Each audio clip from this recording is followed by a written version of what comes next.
ministro do STF, Alexandre de Moraes, mentiu feio. Se ele continuar fazendo assim, a pouca moral que ainda sobra para o STF vai para a lata do lixo. Ele mentiu e o ministro Celso de Mello arregou feio.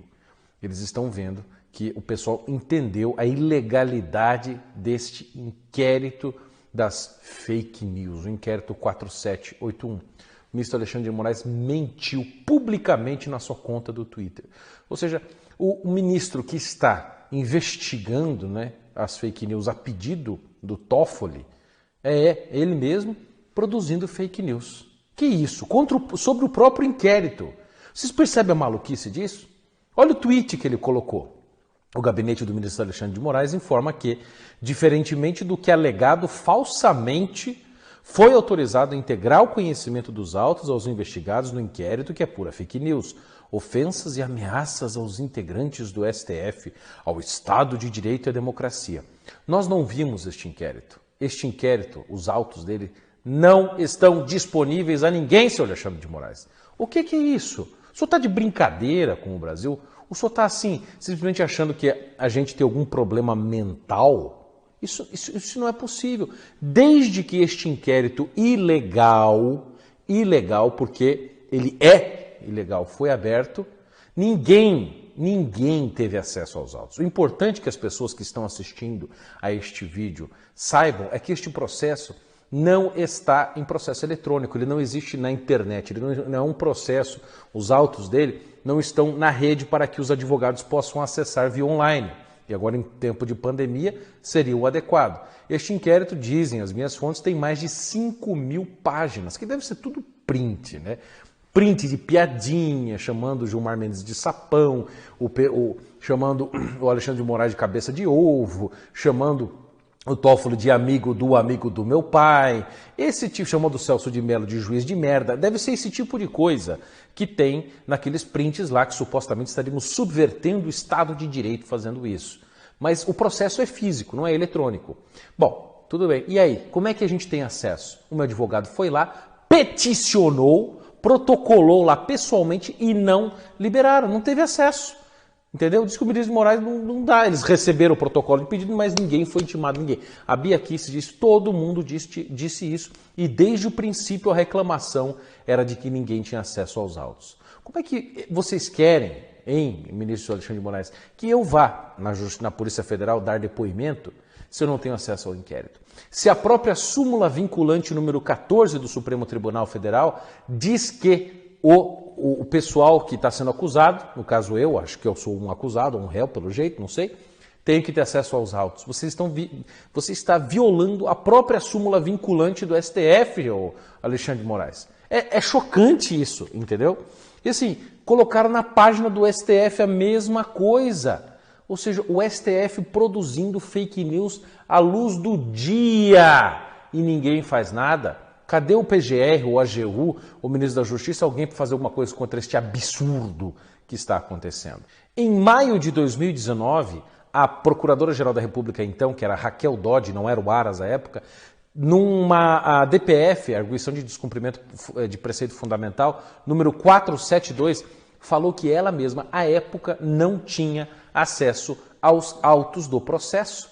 Disse ela, como os autos do inquérito 4781 não foram remetidos à PGR até o presente momento, não é possível precisar se outras medidas cautelares penais, além das acima mencionadas, foram predeterminadas ao seu bojo. Ainda, aliás, a referida investigação ocorre sob sigilo, de modo que a PGR, mesmo sendo titular exclusiva da ação penal, não tem acesso ao conteúdo, gerando situação inusitada jamais experimentada por este órgão ministerial. Isso já em maio de 2019. Ou seja, mesmo a Raquel Dodge não tinha noção desse negócio. Não tinha conhecimento dos autos. O próprio PGR, depois virou o Aras, o Augusto Aras, ele disse, na mesma DPF também, que não tinha acesso aos autos. Ele falou, o artigo 43 do Regimento Interno do STF não afasta o direito dos defensores de, no interesse do representado, ter acesso amplo aos elementos de prova. Continua dizendo, de igual modo, em atenção aos princípios de paridade de armas do contraditório da ampla defesa, há de ser reconhecido aos defensores o direito de, no interesse do representado, etc. Citando o próprio STF. O STF, desde o início, nunca cedeu os autos do processo e continua não cedendo. E o senhor Alexandre de Moraes mentiu. Você mentiu, Alexandre. Custa admitir isso? Depois, agora, no dia 27 de maio, o Augusto Aras, de novo PGR, disse a mesma coisa, que não tem acesso aos autos. Em razão da necessária adequação do inquérito previsto no artigo tal, apontou-se que hão de ser adotadas as seguintes medidas de conformação procedimental. Franquear ao Ministério Público a constante participação no processo investigativo. Depois cita de novo a mesma questão da súmula vinculante, falando que os acusados têm que ter acesso aos autos, mas o senhor Alexandre de Moraes não dá para ninguém. E fala que deu. Não deu, não liberou. Pior, você quer uma outra coisa? Na mesma DPF 572 que a Dodge tinha colocado lá atrás, quando ela era procuradora da República, o Fachin deu o seu parecer a respeito da DPF e ele também disse que os autos não tinham sido liberados. O Fachin falou, os autos não foi livremente distribuído, reforçando a hipótese de tribunal de exceção, vedada pelo artigo 5º da Constituição, prejudicando a imparcialidade. E cita de novo a súmula vinculante 14, que libera os autos. Você não liberou os autos, Alexandre de Moraes. Isso é um absurdo.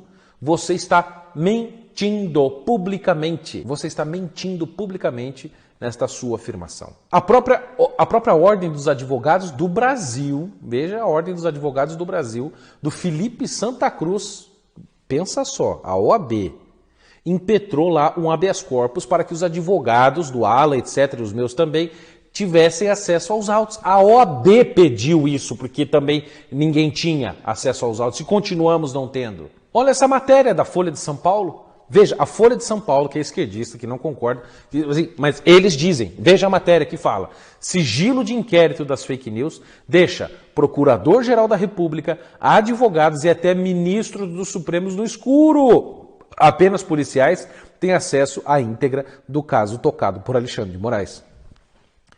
O que é isto? Vocês sabem que existe a lei de abuso de autoridade, e na lei de abuso de autoridade fala que negar acesso aos autos da cadeia. Você está vendo o protocolo do meu advogado que colocou lá no Supremo Tribunal Federal para obter os autos. Nós não obtivemos até agora. Alexandre, você mentiu. Você espalhou fake news no próprio processo que acusa as pessoas de fake news e não entrega as acusações e os autos do processo para as pessoas que você disse que fizeram fake news. Você não poderia estar julgando esse negócio. Primeiro que inquérito é ilegal, tudo é maluco. Quando entraram na minha casa aqui e vieram pegar meu celular, meu computador, não sei o quê, não citava nada, continua citando. O meu palpite é que vocês não têm nada. Vocês não têm nada e estão apostando na especulação para tentar nos incriminar. É uma suposição. Na época que esse inquérito censurou a revista Cruzoé, veja o que o Celso de Mello disse. O ministro Celso de Mello, que é o mais antigo integrante do Supremo, chamou hoje de ilegítima e autocrática a censura. Veja o que o ministro Marco Aurélio de Mello disse a respeito do inquérito ilegal do Alexandre de Moraes e do Toffoli. Outro ministro, Marco Aurélio Mello, classificou a decisão inicial como mordaça. Agora, nessa última decisão do Celso de Mello, em que ele arregou e disse que não vai pedir a apreensão do celular do presidente, nesta mesma decisão, ele fala que é competência exclusiva do Ministério Público investigar e instaurar inquéritos. Não é uma prerrogativa sua, Alexandre de Moraes, fazer essa investigação, nem sua, Dias Toffoli. Vocês não estão de acordo com a lei. Isto é ilegal, pô. E é justamente isso que eu quero falar. O Celso de Mello arregou, voltou atrás. Estava perseguindo o presidente, agora que os Estados Unidos estão fazendo movimentações positivas no sinal do Brasil, etc., o Celso de Mello recua e não quer mais apreender o celular do Bolsonaro. Mas isto, gente, pelo amor de Deus, significa que não é que o STF recuou, significa que eles estão dando um passo estratégico. Agora é hora da gente pressionar ainda mais nas redes. Pressionar que o STF cancele